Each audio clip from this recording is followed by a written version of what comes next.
Hello, friends.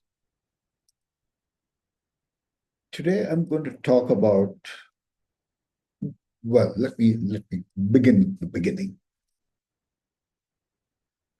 A couple of days back, I did a talk with the graduating class of college in Pune. And after my talk during the Q&A session, there were so many students, so many means, I tell you, it must have been at least 30 or 40% of those students who were attending the talk who asked me what their options are if they don't find a job or if they don't want to do a job. There were a few of them said they don't want to do a job. Okay. And this episode is mainly for them. As I told them there, I said, think of a start. And of course, everybody said, but how do we start? You know, the general challenges that one has when you want to start a startup. So today I'm going to talk about that particular aspect in the hope that it helps those students who are clearly highly motivated to do something on their own rather than a 9 to 5 job, or those who are scared considering the present market situation, whether they are going to find good opportunities where they can work with some company. So what is a startup? A startup is a company that is generally founded like by people like yourselves, who are first-time young entrepreneurs and who develop something unique, a unique product, a unique service, okay, and they bring it to the market. More often than not, startups are associated with words like innovation, scalability, problem solving, and like any other product or business, whatever you are offering in the market, if it does not address some challenge of the consumer and offer a solution to it, that product is not going to really help you. It may be something as simple as, okay, it's a brand, it's luxury, it is just wearing it will make you feel rich and people will recognize you. That also you're fulfilling a need of that person. Okay, so innovation, scalability, and problem solving are three key ingredients to think of and to delve on when you are thinking of starting a startup. Now, the question is that in India today, is it a good time? Is it advantageous? Or is it worth putting in your efforts to start a startup? I believe it is. India is a land of amazing opportunities, whether it's a service or whether it's a product. Yes, I would need to warn you here that every Indian customer is very, very conscious of the value he receives for the money he will pay. But there is tremendous opportunity. There is a huge market. Come on, as the nation with the highest population in the world, is there any doubt about it? Okay. So, yes. And the government today has so many schemes. We are not going to get into all of those right now, which you can Google and search and read about. But it has so many schemes, so many plans, so many financial assistance plans that they have to help you start a startup and even help you to succeed in that startup. Okay. So what are the main reasons, advantages that India has?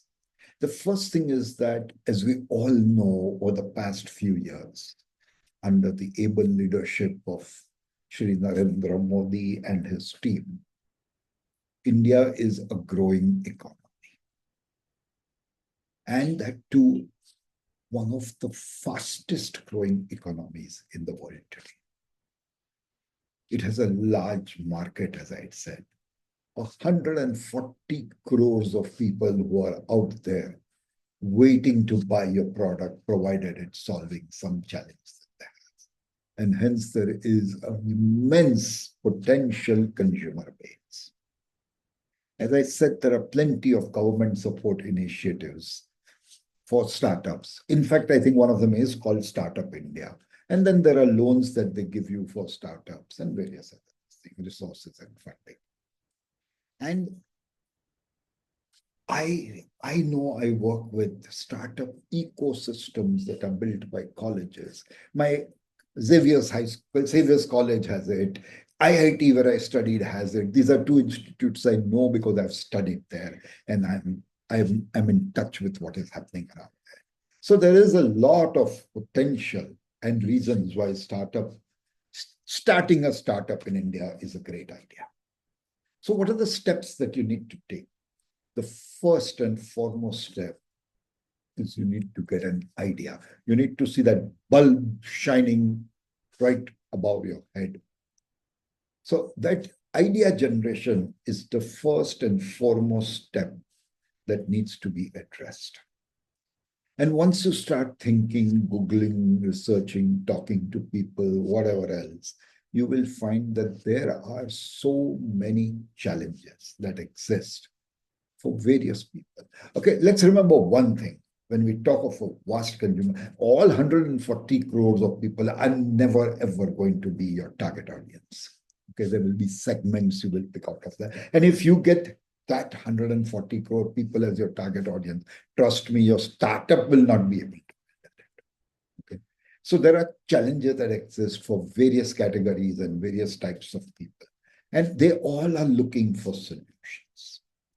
Okay, now when you target and determine some of those challenges and you decide that, yes, this has a good enough target audience, and you start thinking about it of how that challenge can be addressed and how that person can find some resolution to that difficulties he's facing because of the challenge.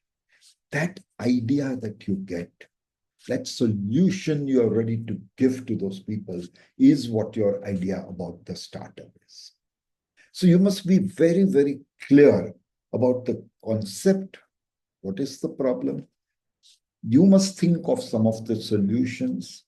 And once or while doing this also, you must do things so that your idea, your problem, and your solutions get clarity, and you are first willing to accept it as something that is working. Do a lot of market research, okay? And talk to people. Talk to people of different generations. Talk to people of different demographics. Talk to people of different financial status and see what their problems are. Talk to them and ask them what they think can be a potential solution. An innovative idea is the best choice. Okay, not only when it comes to solve, there may be challenges that people don't know are challenges, or there may be a product which you can offer them that they don't know is going to help them. That innovative idea is a short winner if you can execute it properly. Okay, so you have to think of ideas that are going to offer solutions to people and not just a product or a service, which is also there. Okay? Your idea generation should completely and solely focus at this stage only on what are the consumer requirements, what are the consumer studies saying about whatever it is that you have in mind.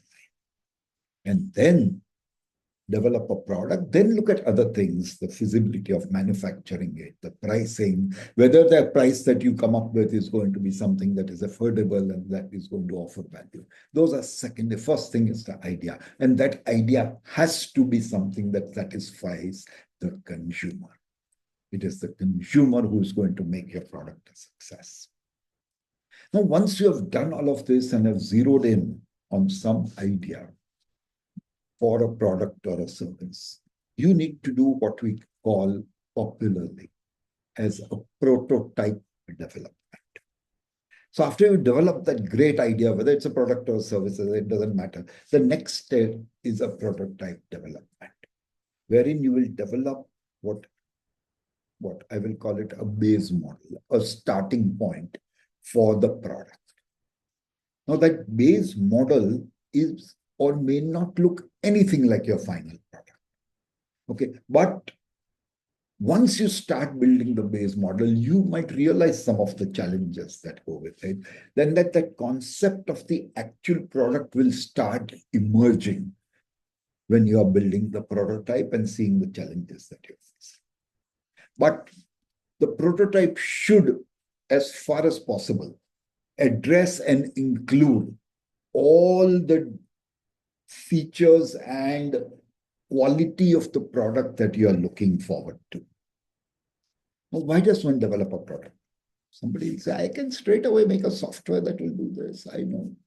But there are reasons why one develops. The first thing is you're going to test small. To develop your final product, you're going to need a lot of resources. And even if you are wealthy and self-funded, even then a prototype is always a good idea. You don't want to just waste your money on something that at the end of the day is nothing. So it helps you to understand the product functionality better. Okay, you might imagine some function, but when you put it in practical use, you might not find that functionality working the way you are looking for. So it helps you understand the product's functionality and how it will work in actual usage. Whether it's a service, the service will be offered online, say, you will see how that software or app is working. If it's a physical product, you will see how the physical product is working. So it helps you, and then you can show this prototype to experts, to advisors, to maybe consultants who will give their inputs, their suggestions on what better can be done, on what can be reduced, or what can be just ditched and put out of the system because it's not going to help too much. But that advice and feedback that you get from the experts and business consultants is going to help you to hone and make your final product much better. But remember, or rather, and remember, along with that advice, try to do a consumer survey of some kind. We are all not Steve Jobs who don't believe in a consumer survey.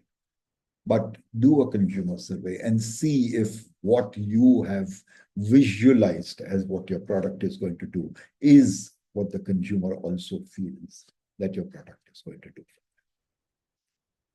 Also, a prototype generally helps funding because when people see something physically, they are more confident of investing in you and your company. And finally, a prototype will help you to identify and remove the bugs that may be there, either in your software or in your product, and remove the uncertainties that you had when you were developing the prototype, because as you develop the prototype, you're learning a lot. The third stage, and a very important stage, is planning the business. A business without a plan is going to fail. Okay, so you need to have a business plan after prototyping is done, because now you have enough knowledge of the product or service that you're going to offer. So you need to make it's a very important step.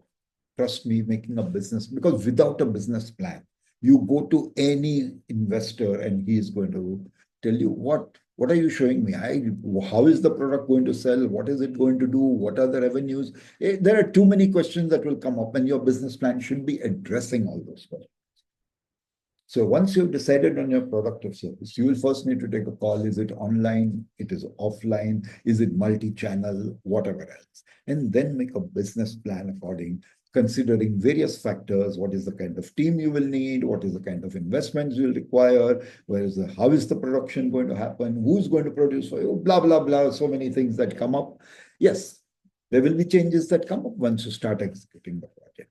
But every investor will also understand that, and therefore that should not be a challenge.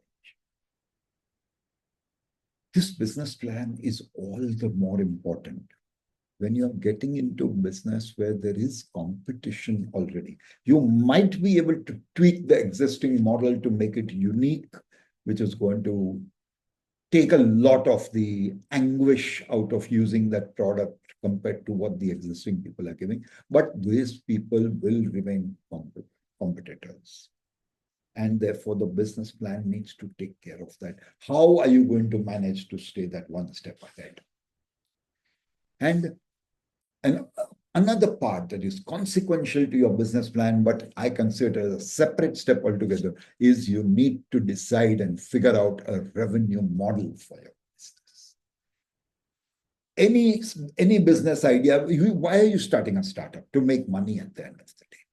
Okay, so you need a revenue model. Even if you're an NGO kind of organization, you're going to constantly need money. So you need to have a revenue model. So whether it's product-based or service-based, product, what price will you sell it? What is the profitability? Service, what time will you sell it? Are you offering it at a price where it is value for customers and therefore you can expect them to buy? So you will have to come up with a good revenue model, based on well-founded and well-checked this criteria. Okay, so that's the fifth step. The sixth step is operations. Any idea is as good as the way it is executed. If there is no execution plan for an idea, you might as well just burn that idea because it's not going to get you anywhere. So any idea is good as its execution. And hence you need to plan on how you are going to operate your business, operate your startup right from the beginning. Operations management involves how you will conduct your day-to-day activities, how you will get your product manufactured, what are the various levels of operation that you will be needing to go through. And all of this will help you to determine the kind of team. And there are so many other aspects depending on your startup. And a good idea for all of these things is to actually use a consultant, an experienced consultant who will be able to advise you on the right way and raise these intricacies which you may not figure out. Having done all of this, you are now ready to raise funds. Generally, startups begin with friend, family funds and whatever else, but that's maybe up to the prototype level. Then you're going to need bigger funds once you start commercially manufacturing or servicing the client. Okay, so you need to be able to go to venture capitalists or banks or whatever it is, where your angel investors is a great choice. In fact, that's the best choice. Okay, so let me tell you one thing, a startup needs money. And you need enough money to take care of the burn rate. If you ever heard my previous episodes on startups, you'll know what it is. To have enough money to cover your burn rate for your projected time of preparing the final product, plus a contingency. Okay, so you need to start thinking about how you're going to raise funds. And once all of this is done, the final step, without which you will never succeed, is to remember that you cannot do it alone. You need a team. Okay, and that team has to be balanced and decided upon with the skill sets that are required for your particular startup. A product-based startup and a service-based startup may have completely different requirements. So just because somebody else has got this kind of a team, you say, my team is also going to be like that, not going to work. Depends on how fast you're going to scale because it takes time to train your people. So you need to keep all of these things in mind. You need to decide who's going to hold what role. You have a co-founder. Are you going to be the CEO? Do you need a CIO? Do you need a CFO? In the initial stages, my general advice to all the startups that I work with is to have consultants and not people on your payroll, like the chartered accountant that you need, or the legal advisor that you need, or consultants that you need. Don't employ them. Keep them on a retainer basis. That saves you money and, well, money is going to be important in a startup. Okay, so all these positions and roles need to be clarified. Hierarchies need to be defined to get doing all of this. Now, a few of you all had asked me about some startup ideas. I'm giving that at random. I have not thought of details, but some of the things that came to mind when I was making this, preparing the notes for this talk was that some of the startup ideas that you can start with. Online training or online tutoring. Okay, it can be educational, it can be physical training, it can be yoga, it can be so many different things. So you can do online training. Social media and content marketing. I believe that's one key area. There's this different kind of thing which you've probably not heard of before, but which I think in today's times is very important, is an happiness advisor. Individuals, families, organizations, I believe they all need it today. So happiness advice. A data analysis. Offer an online service for analyzing the data that they have. Home maintenance. Again, I believe so many couples where both husband and wife work. Okay, so home maintenance becomes a problem. Tap is leaking and they are not there when, or the plumbers are not there at the time that they are there, and scheduling is difficult. So home maintenance is something you can look at. Online shopping. Become a product aggregator. Become a service aggregator. Freelance help. This is another area. I need a driver for 5 days. I'm not saying these businesses are not existing, but you have to find out your USP and then go ahead with it. Drivers, cooks, there are so many things. Become a business coach or a business trainer. I am one, and I know it's worth it.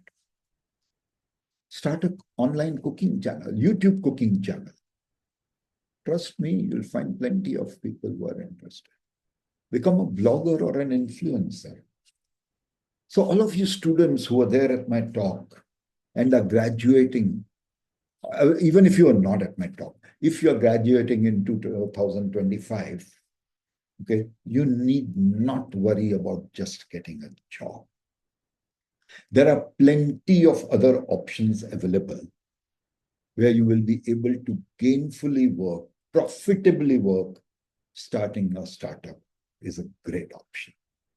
Go ahead, think about it. Any questions, please do message me. Please don't call me. There are people who call me. Don't call me. First message me. And frankly, my phone is set so that unknown numbers don't ring, so you may not really succeed. Anyway, have a great day. Enjoy, think about it, and take that stress out of campus interviews and applications for jobs. Think maybe you can do something on your own. Great. Have a good day. Enjoy yourself. Bye-bye.